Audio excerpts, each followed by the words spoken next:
I heard the beat, but I can't see no way, so. Okay, look like it's recorded. I'm recorded. I am here, and you're here, so we outside. I'm your nosy neighbor lady. This your nosy neighbor lady show.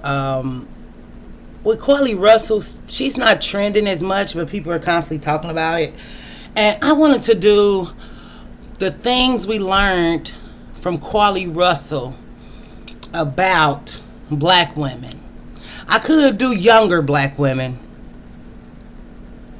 which we might include some things of that nature along those lines, but it's just like the things we learned from Carlee Russell. The first thing we learned is that black women steal. This is not a stereotype. I'm just letting you know, really. I just feel so bad for us. Like, we just can't win for losing. Like, all the stuff that come out, damn, now she a thief. God damn it. It's like you already crazy.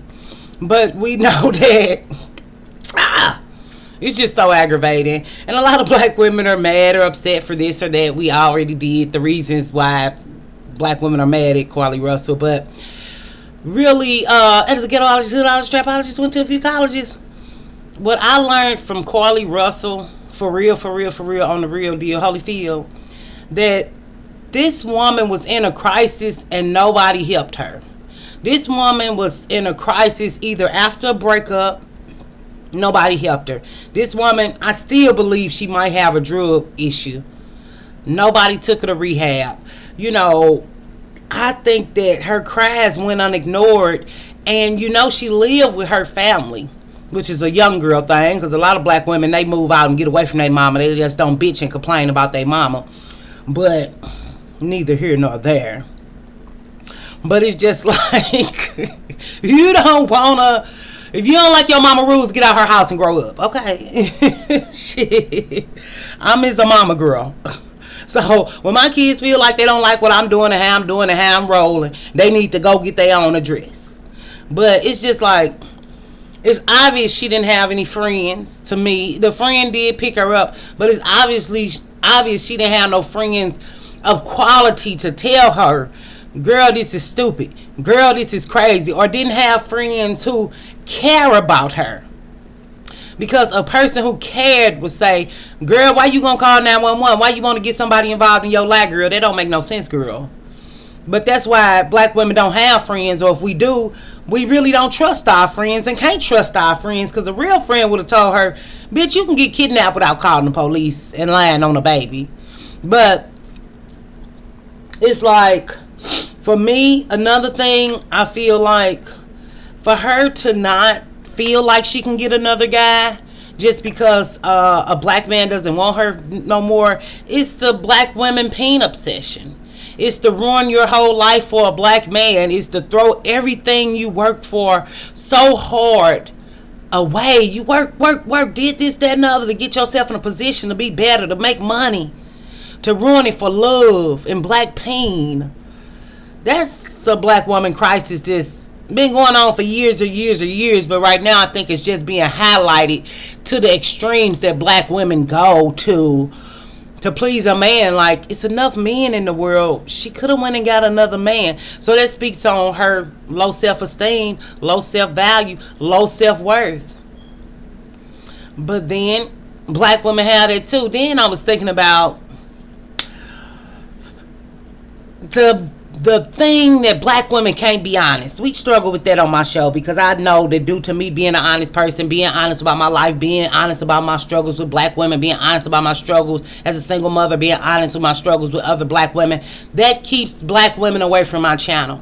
So I think black women have a real trouble with the truth and honesty. And I say that because her family ain't came out and said what was really going on. They said the sister of the brother talked. I didn't read it because I don't want to see another black woman bash her. Yeah, we laughed. Yeah, we talked our shit. Yeah, we bashed.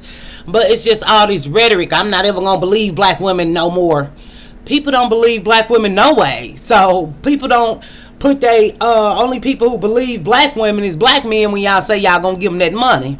But it's like black women are ignored, our problems are ignored, our situations are ignored, our strife, our griefs, grievances, everything black women do or want or need is ignored, and especially by other black women. So I just feel like, why don't they be honest and come out and make a statement so people don't have to keep wondering and figuring out and wondering, and but can't be honest, can't address the truth, can't be real about what happened in your life, whether it was a psychotic break or whether it was drug use or whether it was dick crazy, you dickmatized. I feel like she can do what she want, and I don't want this girl to go to jail. I don't care. I don't ever want nobody to go to jail, because for the rest of her life, she's already going to be known as a liar. For the rest of her life, her life is ruined, and a thief, and a loony bin. So I think that's enough in itself, because for the rest of her life, people will know her as that. For the rest of her life, she'll never live that down, and I just hope she make it through and get some therapy so that she won't feel suicidal or less than, because it's not gonna go away, not anytime soon anyway. And I'm just really hoping that something else trending happens so we can stop talking about her, because at this point I just feel so bad for her, and I know she feel bad. I know she can't handle all this. I know that this is taking a toll on her already fragile mental health.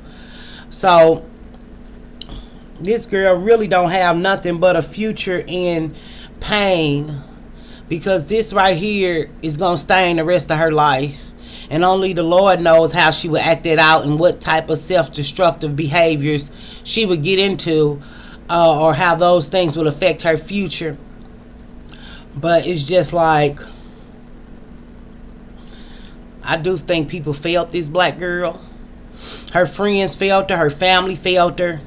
Niggas always a failure. I just hate she didn't know that.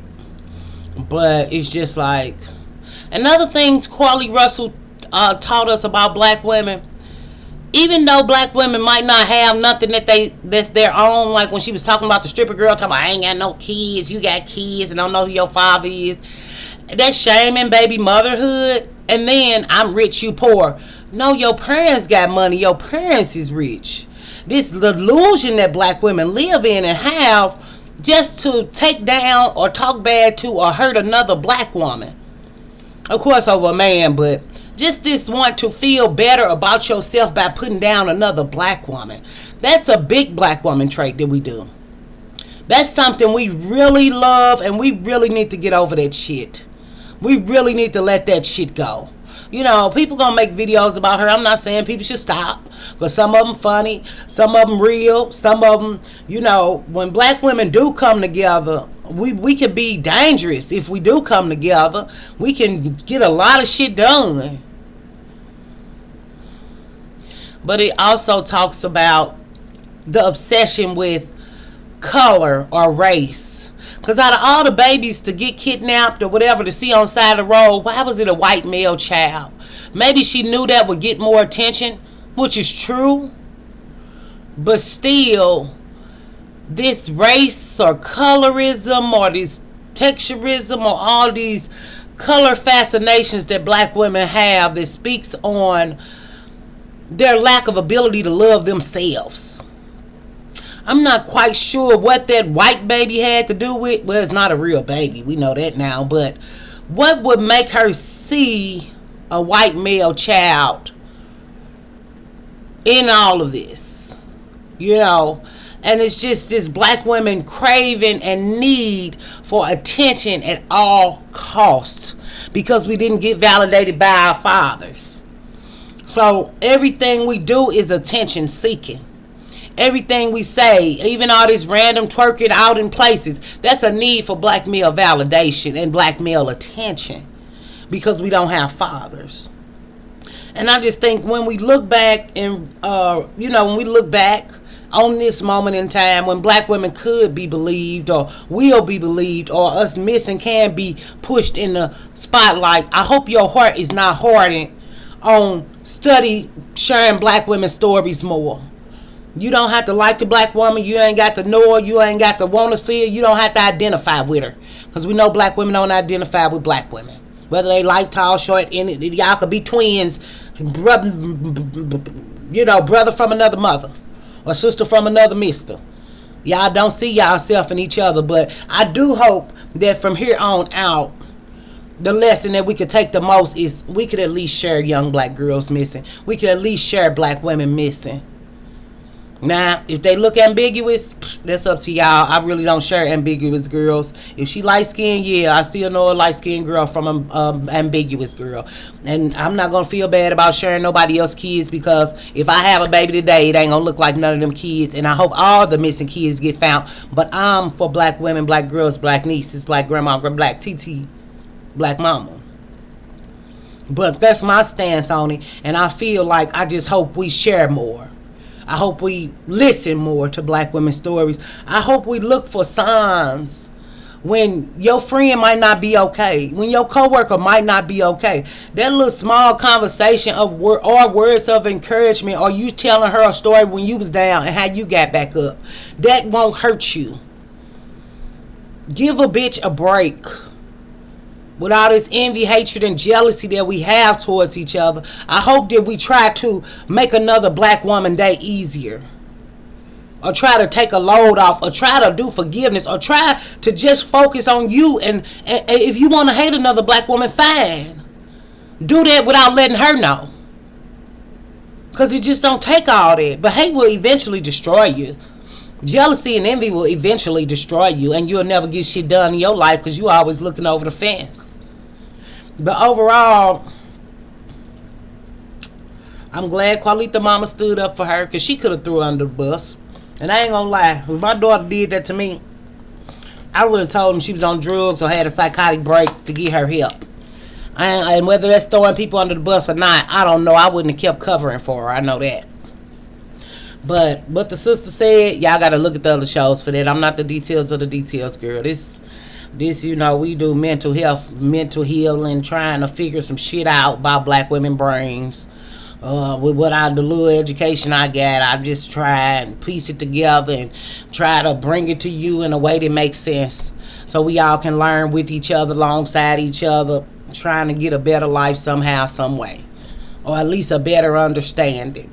So just stay beautiful, innovative, creative, elegant, smart, fun, witty, pretty. Stay all of those things and do all of those things just like you want. But I just feel real bad for this girl. My heart goes out to this girl at this point, because it's like, how long? So I hope she better cross her fingers and hope some other ghetto shit happen that black people care about, because that baby ain't getting no break. So I'll see you next time. Bye.